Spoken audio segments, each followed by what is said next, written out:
Hey friends, it's Chantal here from Making Done Badly, and I thought I would give you a little tour of my house basket. So house baskets as a concept have existed for a while, I would imagine, but I was first introduced to kind of like the idea and the name house basket by Brandy Kincaid. I will link her Instagram in the description and also in the Substack post that goes along with this video. But it is a great idea because essentially you can have a basket filled with all of the things that you need to get creative, and you can carry it throughout your house. So wherever you're working, you have everything that you need, your essentials, right here in your house basket. And since I am in my year of making things badly, I decided to bust out my house basket again and pack it full of the things that I need when I go from my desk to my office space to my homeschool space to all of the spaces in my house where I can create. So here we go. This is what is in my house basket. Let's get started. So as you can see, I have this little container full of Tombow markers and also the Derwent Inktense colored pencils. If you're following this channel or my Substack blog, you probably saw me swatch all of these in a previous video, but I just have these in a little container so that they don't get mixed up here in my house basket. So that's the first thing. I also have my new Caran d'Ache Neo colors as well. I swatched these in a previous video as well. And then to go along with that, I have my sketchbook here. It's just a little bit too big to fit this way, so I just put it in this way, which works really well. Again, this is not a precious sketchbook. This is just a working sketchbook, so I don't mind if the bottom gets a little bit crimpled by being up here next to the other books and things. So that is my sketchbook.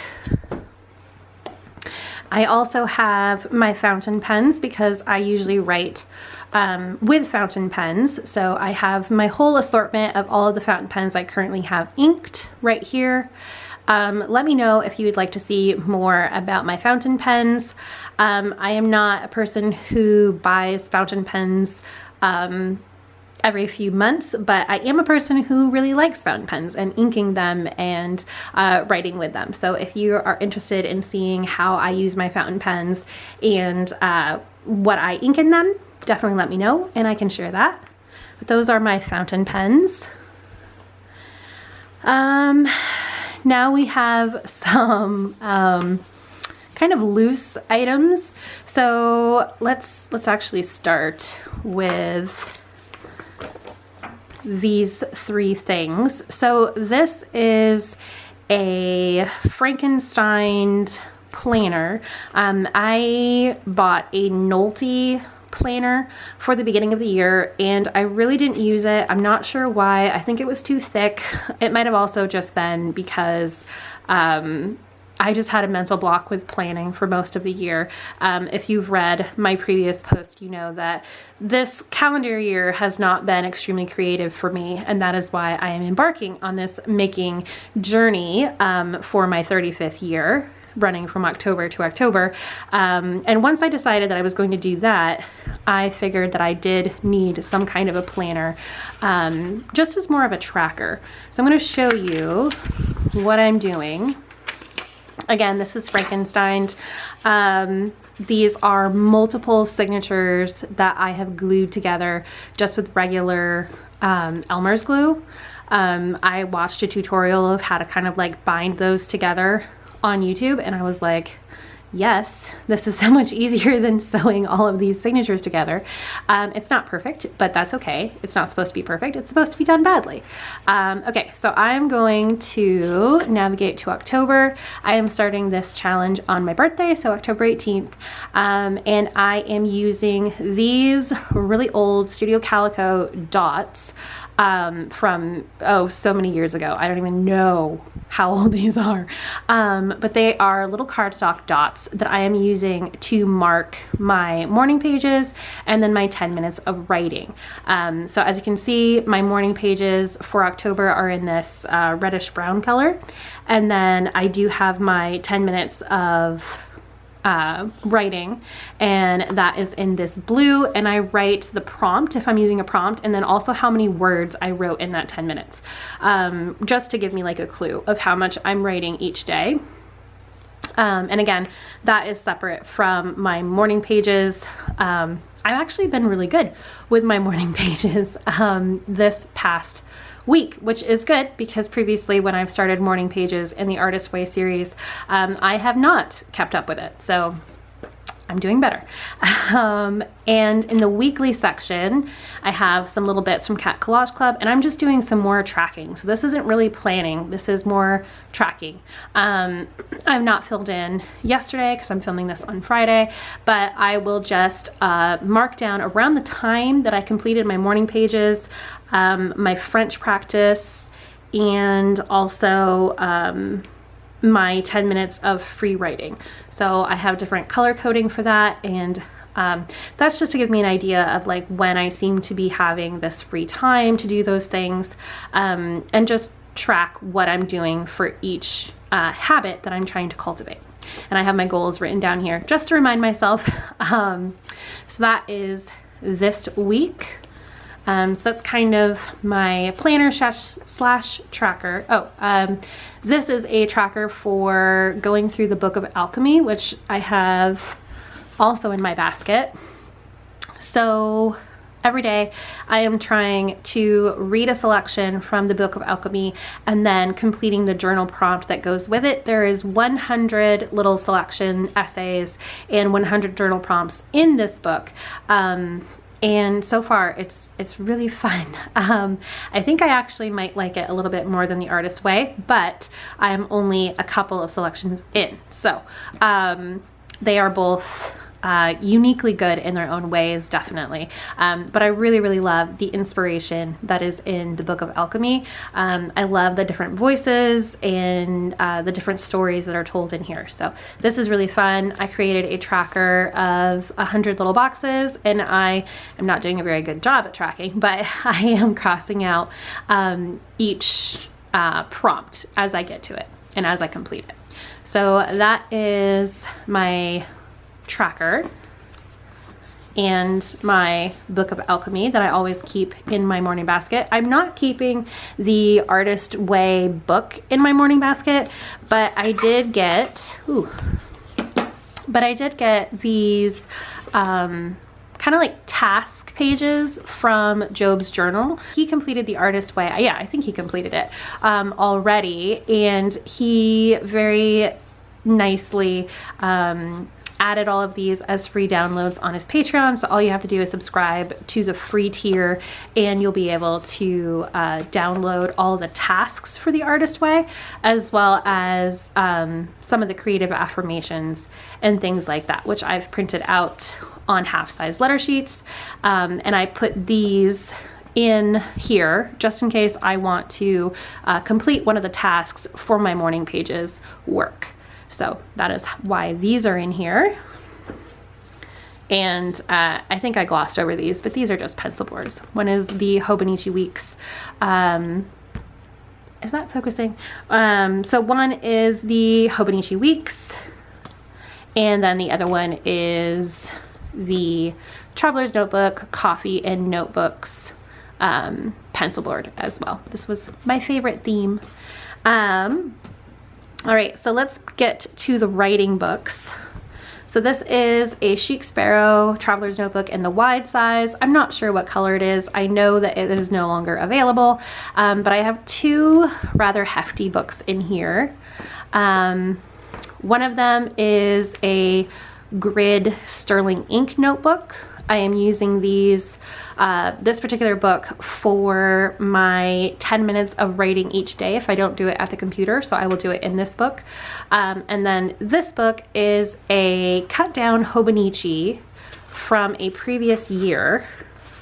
I actually don't have the year, 2024, so last year. I usually get the Hobonichi Avec, so it's split into two, and I believe I got it mid-year, so this is like the beginning of the year that had already passed, and I didn't really have a use for it, so I cut it down so that it would be the correct size for a traveler's notebook, and I have been doing morning pages in here. So the first part of the book I did use for like scratch notes and things like that because I really love Hobonichi paper. But then I decided, since I know this paper is fountain pen friendly, why not use it for morning pages, since I really like using fountain pens for my morning pages. So I complete one page front and back for morning pages, and I rarely complete them in the morning. I will have a Substack post going up all about what I'm doing for morning pages as a mom of two. But yeah, just know I don't do them in the morning, and I don't do 3 letter size pages. I do both sides of these little, what would this be? A5 wide, I guess? No, A5 slim. Yeah, A5 slim size pages. It's just a little bit cut off. And let's see here. Can I show you one? I'll show you one. You're not supposed to show, but it's fine. So I put the date, the time, which I really like. And then I'll also put the pen that I used, which tells me the ink, because I do have a log of all of the inks that are in my pens currently. And I write super sloppily. I write in cursive. If you can read this, cool. Sometimes I can't even read my own handwriting. So if you can read it, cool. But I do that every day. Again, usually it is not in the morning, but I have been keeping up with it, putting it in this Hobonichi, using my fountain pens, and then bringing this notebook with me in my house basket every day. I do get into it earlier in the day than I previously had, so that's always good. So that is my morning pages and writing practice traveler's notebook. So I have 2 other notebooks in here. The card from Brandy Kincaid always moves in here because I don't attach it. Also, I have some F1 trading cards in the back here. I actually got these cards for my husband, but he had doubles of these 2, so I stole them. And this Hobonichi is from this year. And I have previously been using it as a scratch pad, but I really want to start using it as a daily memory keeper. And the way that I want to memory keep in here is it's a very specific way where you block out the day in fourths, and then each little block has a category. I saw this on a Substack post last week, I think, and I was like, ooh, that would be a great idea, but I do not remember whose Substack it was, so I cannot say their name here. I will have it linked in the description and in the Substack post about the original article that I read about this way of memory keeping, but I really want to try it out, and so this is in here for that, for memory keeping purposes. And then this last traveler's notebook is also a Chic Sparrow. This is her Outlander leather in, I have no idea what color this would be. Something Outlander thing. It's an Outlander name. Fergus? No. It's green. Whatever color it is, it's green, and I really like the inside. But I just have a couple of traveler's notebooks in here that I'm either catching up in, or I would like to start using as idea notebooks. Again, this is my first full week of doing this Making Done Badly project, so obviously things will morph here in my morning basket. Oh, I forgot. The project that I'm going to be working on for the rest of October, hopefully just for the rest of October, hopefully I will have it completed by then. But the project that I will be working on is a cross stitch pattern. So I'm going to show that to you here in a second. All right, so I have a cross stitch pattern. This is from Elise Blaha Kripe. It's called Books on Shelves. This was one of the printable ones.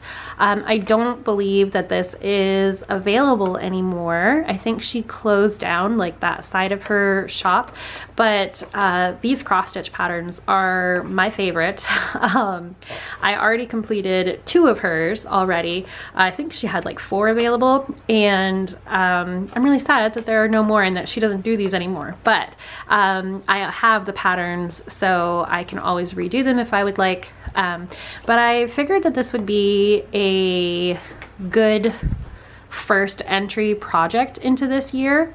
As you can see, it is halfway finished. A little bit less than half, I mean, maybe a little bit more than halfway. I still have 1 shelf to create, and then I have all of the extra stuff on this shelf, like the globe and like the flowers and things like that.